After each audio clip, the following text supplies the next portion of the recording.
Assalamualaikum warahmatullahi wabarakatuh. Halo guys, Mas Bro dan sahabat semua, salam sehat selalu, salam sukses selalu, dan salam sejahtera untuk kita semua. Ketemu lagi dengan saya Gustiawan YT. Saya mengucapkan seluruh para peternak sapi, khususnya sapi Bali, karena sudah banyak materi tentang cara merawat, kemudian ya pengemukannya, kemudian cara menjinakkannya. Maka di video selanjutnya, ya di video kali ini saya akan menceritakan tentang sejarah sapi Bali atau asal mula dari banteng ya. Jadi agar untuk menambah wawasan dan pengetahuan, di video kali ini saya gabungkan dari kompilasi video-video yang ada di YouTube, dan saya juga gabungkan dengan video saya, sapi-sapi saya juga, agar jadi informasi dan semoga bermanfaat. Kalau bicara tentang cara merawat, tutorial cara menjinakkan, kemudian cara mengemukannya, sudah saya buatkan videonya, mungkin sudah hampir 480 video. Mungkin di video ini sudah banyak menceritakan tentang sapi ya, tentang tutorialnya ya, dari jenis rumput, cara mengalir dan sebagainya. Maka saya di video kali ini akan menceritakan tentang sejarah. Nah, saya sendiri pun juga masih sulit ya untuk membedakan ras Bali ya, khususnya sapi Bali yang terkenal dengan nama lainnya dulu, yaitu banteng Jawa atau Bibos javanicus. Nah, di sini saya akan menceritakan tentang sejarah dari sapi Bali tadi ya, yang lebih panjang ya, mungkin makanya saya buat durasi panjang biar jelas ya. Semoga informasi ini bermanfaat. Nah, saya jelaskan bahwa banteng itulah asal mula dari ras Bali, dan sebenarnya ya sapi Bali ini ya banteng itu juga ya, hanya saja dengan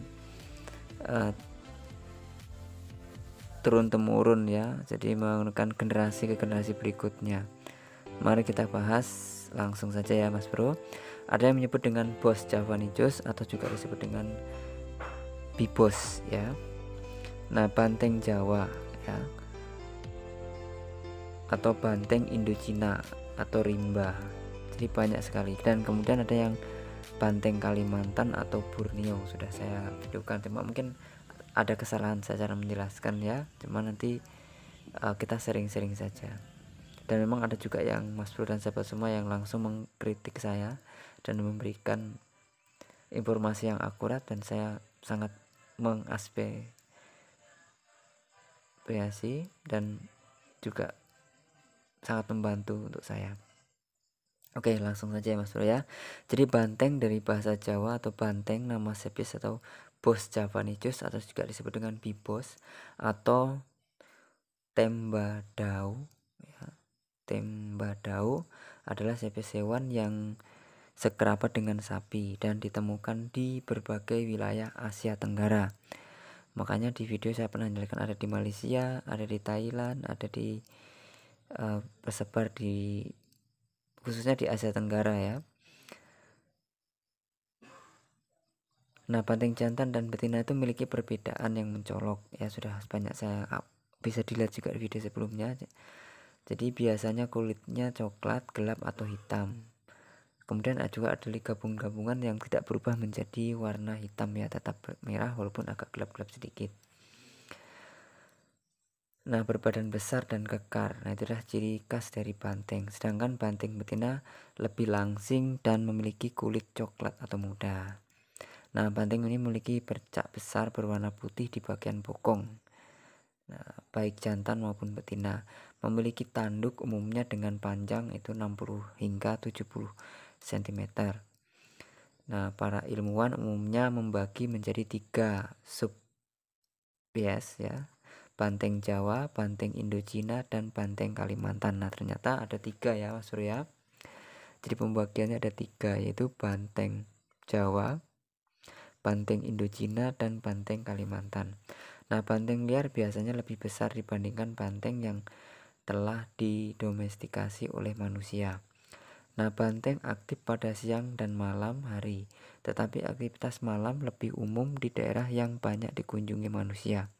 Jadi kawanan banteng di alam liar terdiri dari 2 hingga 40 ekor banteng ya dalam satu kumpulan dengan hanya satu bejantan biasanya ya.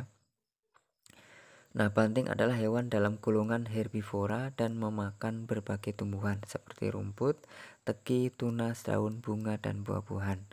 Nah, banteng sering minum air terutama dari air yang tenang, tetapi mampu bertahan berapa hari tanpa air di musim kemarau pun ya.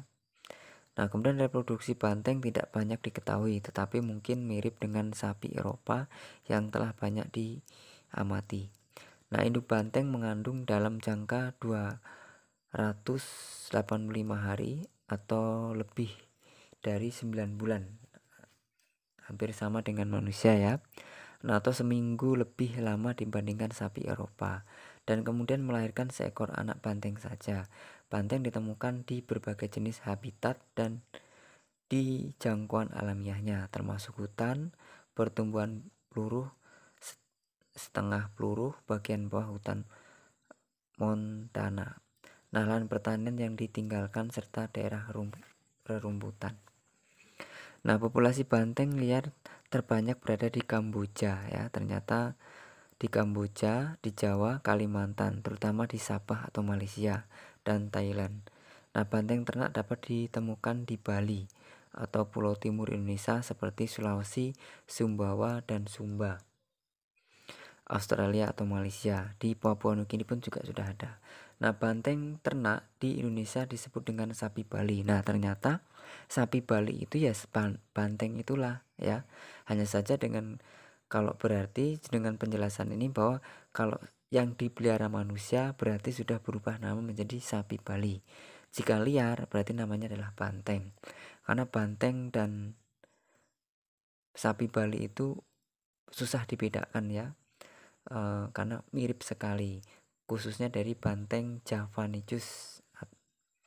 Tapi kalau bibos yang satu ada lagi yang hampir mirip banteng, itu beda, yang udah saya upload ya, atau jangan di Malaysia dulu, sembalang ya, atau geurus ya, geurus atau dengan sebutan itu yang itu ada perbedaan ya, hampir kayak bison ya teman, berbeda sedikit. Nah, dari penjelasan ini bahwa ternyata akhirnya penjelasan akhir dengan setelah kita membahas di video kali ini bahwa ternyata banteng itu ya liar. Kalau sapi Bali itu sudah jinak, makanya nggak ada perbedaan sama sekali ya.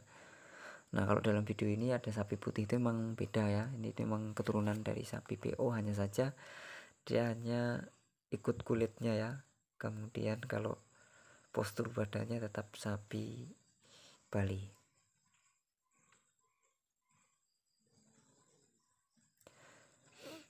Nah, kemudian Malaysia ya sudah tadi, bahwa sapi Bali itu jumlah mencapai hampir 25% dari seluruh populasi sapi Bali di Indonesia. Jadi peternakan banteng dilakukan untuk menghasilkan daging dan kandang. Dan kadang digunakan sebagai hewan pekerja ya, ada untuk membajak sawah, ada untuk mengangkut hasil pertanian ya. Jadi berasal dari banteng ternak yang didatangkan pada masa koloniasi Britania ya, dan kemudian dilepas menjadi sapi liar atau banteng liar. Kemudian dijinakkan dipelihara manusia, maka menjadi sapi Bali. Nah, dan kemungkinan di Kalimantan Timur ini, di Pulau Anggono serta Kepulauan Singgihe, banteng liar dinyatakan sebagai spesies namanya genting dalam daftar merah UNCN di tempat hidup alamiahnya. Jadi banteng liar terancam oleh perburuan liar untuk makanan ya, untuk makanan, untuk olahraga atau obat tradisional diambil tanduknya. Jadi hilangnya habitat dari banteng ini ya.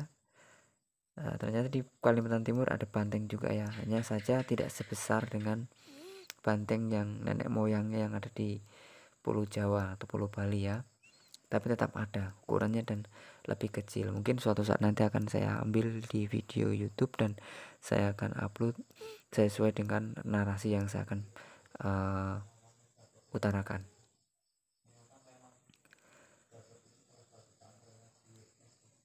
Nah, sebenarnya banteng ini adalah hewan yang sangat dilindungi ya, karena sebagai hewan yang dilindungi, semua negara tempatnya hidup dan sebagian besar hanya ditemukan di daerah yang dilindungi. Jadi banyak yang saya upload itu yang baru-baru ini itu ada di Thailand ya, ada Vietnam juga itu ada, saya ambil dan saya jadikan konten saya dan saya berikan narasi juga ya. Nah, dan saya juga ada saya mengambil dari video, jadi peternakan sapi Bali juga ada di Malaysia dan Indonesia. Mungkin ada Mas Sur pernah lihat konten saya ada di konten di orang lain, dan saya memang ngambil konten dari lain dan saya jadikan penambahan dari konten saya. Dan saya juga ada mengupload video yang udah saya upload dan saya upload ulang lagi dari video sahabat saya di Pak Yusuf, mungkin bisa ditengok di videonya, pengusaha sukses ya, peternak sapi Bali juga ada, dan saya gabung-gabungkan karena memang sudah banyak tutorial dan semua sapi sudah saya utarakan, jadi sekarang saya banyak lebih menjelaskan tentang sejarah, tentang populasi ya. Jadi sapi-sapi ini ada di mana saja, ternyata sudah sampai ke luar negeri ya, selain dari Indonesia, Malaysia, yang jelas se Asia Tenggara, Vietnam, Thailand. Nah, dan video-video saya ini juga banyak ditonton oleh negara Indonesia, Malaysia, kemudian ada India, Bangladesh, Arab Saudi, kemudian Emirat Arab, dan banyak juga masih ditonton oleh negara-negara lain. Jadi sebenarnya informasi yang saya unggah, yang saya upload ini tujuannya saya tidak ada untuk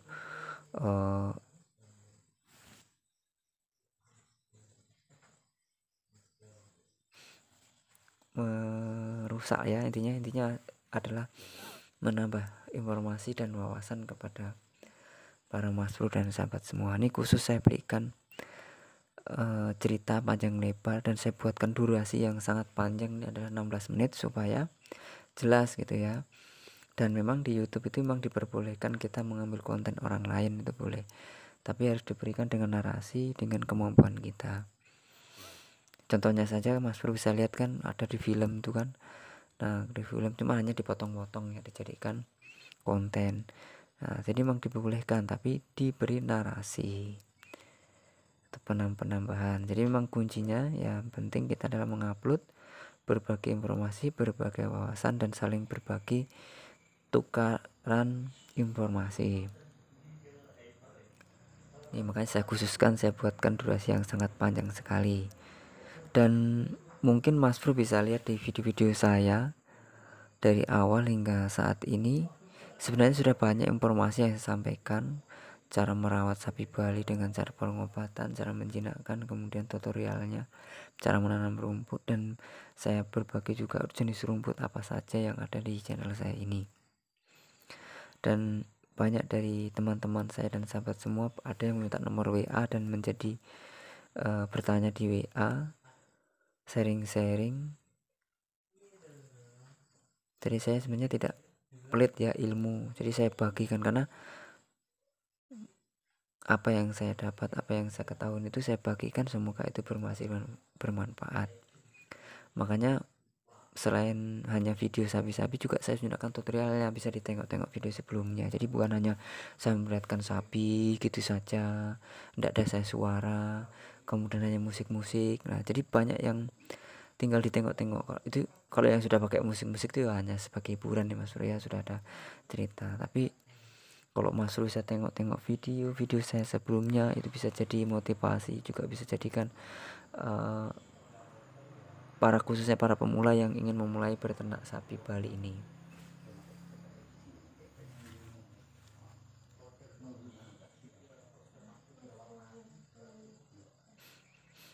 Nah, kenapa di Malaysia sapinya juga bagus-bagus ya? atau di negara Kamboja, Vietnam, tapi yang jelas khusus Malaysia. Karena memang sama Mas Bro dan sahabat semua di perkebunan kelapa sawit. Nah, sedangkan sapi Bali ini memang sangat cocok sekali dengan perkebunan kelapa sawit. Karena dua keuntungan kita berkebun sawit, yaitu tidak menggunakan herbisida untuk membasmi rumput, bisa dibasmi yang sekiranya sapi yang tidak suka ya. Kalau rumputnya dibiarkan tumbuh biar dimakan sapi, supaya ya bisa dilihat lah. Kalau yang sapi yang benar-benar diliarkan di perkebunan kelapa sawit, bisa Mas Bro lihat, bisa sahabat semua lihat bahwa sapinya sangat gemuk-gemuk, sangat montok, sangat dibilang tuh bulet-bulet sampai pantatnya tuh gemuk-gemuk ya. Mungkin video ini sampai di sini dulu, kita sambung di video selanjutnya. Terima kasih, semoga bermanfaat. Wassalamualaikum.